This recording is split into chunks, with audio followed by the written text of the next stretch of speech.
Hi, YouTube. How's everybody doing? I'm doing all right. Um, it's kind of a long day I don't know why, just kind of, the sun was kind of out, but it just seemed gloomy. Sometimes Sundays are sort of like that. Might be from when I was younger, I used to make big Sunday dinners and all that, and kind of feeling kind of melancholy. So, yeah. But anyway, I remembered that language I was trying to think of, even pre-Druid. Um, well, it's Gaelic, but it's a form of Gaelic, like even before the known language. Um, Excuse me 1 minute, maybe more light will help. Yeah. So, yeah. So I was thinking about that, and um, oh, this morning I sent Doug a ABBA song of 007s, and he had mm, a family of friends when he was in his later 20s, maybe 30ish. Um, and his friend Myrtle, an older lady, was dying of cancer, but Doug would give her rides in his Hemi Super Bee and play ABBA. I Have a Dream. I believe in angels, that one for her. So I sent it to him this morning. I thought, he's going to like that because I really thought it was a beautiful rendition when I was listening to it. I was rolling cigarettes and I looked up and I thought, oh, there's some angels with some machine guns. And I thought, well, I had Jesus Christ with armor like that too on my Facebook page. So didn't think too much of that. Or so a little bit later, he calls me in there and he's like, "Did you see this?" He says, "What's up these naked angels?" And I said, "Well, I didn't see him." He goes, "And with machine guns." And I said, "Well, I did see those ones, you know." And then he seen like two angel guys that looked really odd, and he's like, and then I saw a symbol of the Baphomet. So I'm just going to leave it at that. There's no arguing it or debating it, and it don't matter. I mean, it matters. It matters that I sent it to somebody, and I almost sent it around on my Facebook. Now, I would be entirely upset if, say, my almost 6-year old granddaughter, who does see me on Facebook, if I had sent that, sometimes I'll send her and her mother songs. If I had sent that to my granddaughter, just thinking that it was child safe, I would be way more upset than I am. So I'm not too pleased. That's my opinion. I'm sticking with it. Doesn't matter. I don't care. I mean, like when I say I don't care, that means the conversation is over. So, say Tyler Mullen, I never get bored of you reading the scripture, and when God leads you to a script, I'm more than happy to hear it. And I'll give you a note, even if you made your videos a little longer, if I listen to it at nighttime, if I can fall asleep to you doing a video, that would be a honor. So don't worry about boring anybody. I don't think, personally, you know. It's like Robin was figuring out. He had a video last night on the times and dates and different things. So, um, anytime the Bible or the Word or any of it is involved, you're not boring me at all. If I can hear God through your words, that's what's important to me. So thank you very much for coming over here and brightening up my channel. I appreciate it. Um, Gee, and then I was gonna say something else. Oh, quite a bit of something else. So just give me a moment. Yeah. Mm. Mm. That's what it was. Kim, you asked if somebody made a threat. Do I think they have God in their heart? Or that, you know, um, if somebody's making a threat at you, I would say definitely not, you know. I don't know what kind of threat it was or what you're referring to, but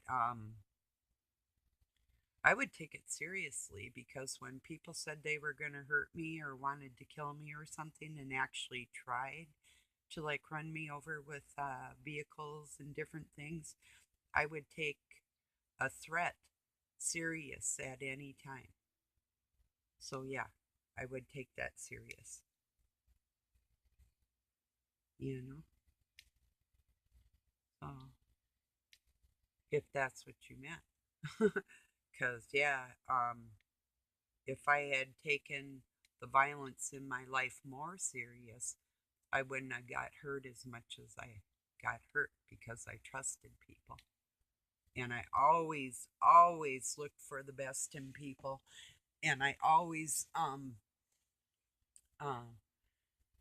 believed that everybody believed in God, that everybody loved God, even if they were confused or whatever. I had this inner thing in me because when we have that in ourselves, we don't see, we really don't understand. Other people don't see God in themselves like we do and in each other. So I would take that very seriously, extremely, you know. So I don't know your situation, but if you got to talk more, feel free. I'll give you whatever thoughts I can give you on that, you know. So yeah, that's serious stuff. Oh, mm-hmm. That was another thing. I had made that Thessalonians um, proverb for my friends that lost their son Skylar. And so I got a hold of him yesterday and I sent it to his Facebook. Um, Told him, hey, Facebook friend me. And he wrote back, well, he didn't know how good he was at that, but he would try.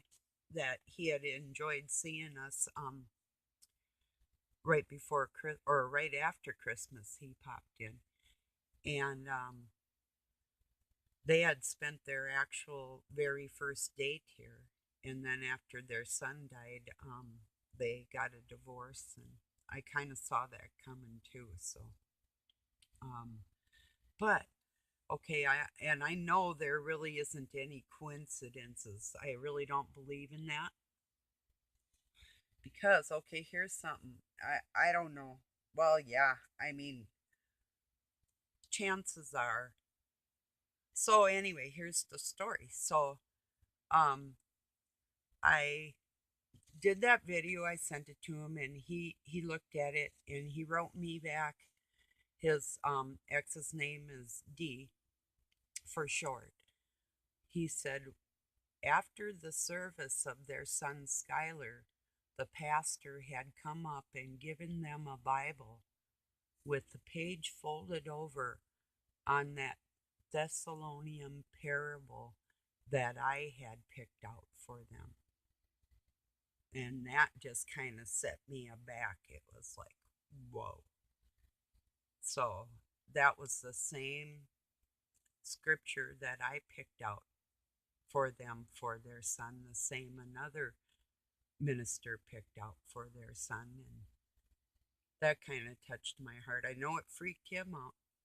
He had a really good story to share with us. When his son died, he had gotten a poinsettia, a white poinsettia flower from that church, brought it home and put it on his porch. And they live out in the country, not far from us. And well, they're selling the home and splitting it now. But so this plant was outside for a while. Then he put it in the porch in the wintertime. And he went to start cleaning up the place and ran across this flower, and here it had a bud on it. It was starting to flower again. But that wasn't the most remarkable part of it.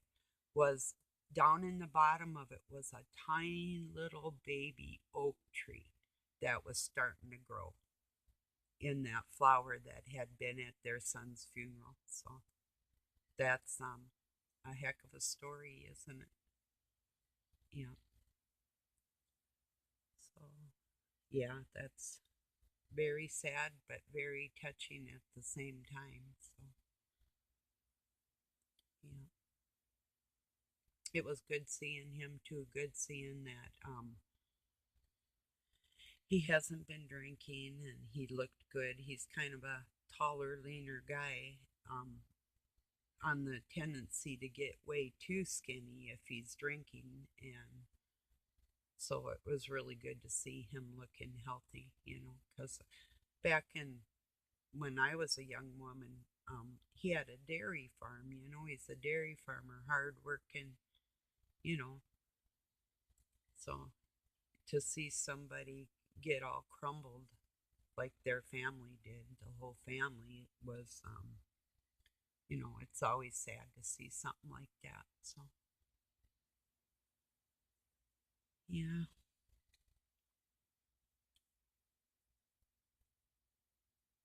Oh, let's see. Does anybody feel like, geez, um, things are so weird in the world? Could this possibly go on much longer like this? You know, I don't know. I don't know. I just can't stand it. Everywhere I look, there's some kind of discord.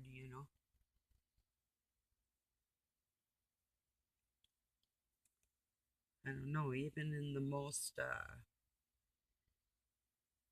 what used to be almost sacred ideals, like within people's families, and, you know, I don't know. I guess when I started waking up to the fact that there's infidelity and that type of thing, and I did not even know what a homosexual was until I was like 18. So, and kids nowadays, they grow up knowing all kinds of stuff. I wish they'd never known. I wish I had never known, you know. Really, if you don't know something, and you're innocent to it, you know. And a lot of times in my life I've actually been laughed at when I didn't know something like that. Well, you know, I guess that's all right for me. Not so all right for the people that were laughing. I didn't find it too funny, you know.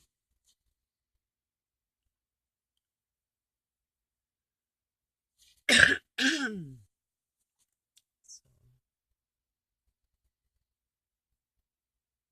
well, I'm going to send this one through and think of what else I was thinking. I thought I had a lot to speak about, but I don't want to go off on a rant on the things that are upsetting me because I'm not going to let anybody deter me in that way. So, um, yeah, I won't. Well, too, it depends on what's going on and what's said and how people react and what I have to do or say. You know, it'd be easy just to say, well, um, give it up or why am I talking? But I know I'm talking to people out there that feel like I do. There's not a lot of stable people in the world that can seriously say that they enjoy peace and quiet. I call it my pieces of quiet. I used to tell my kids, just give me some pieces of quiet, you know? So, and people that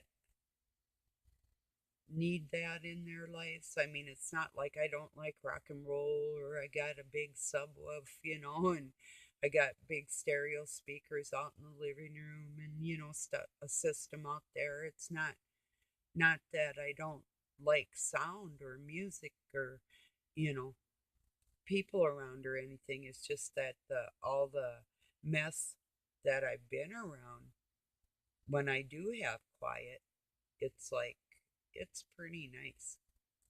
It does get a little lonely, like when they call it like empty nest syndrome. Well, kinda.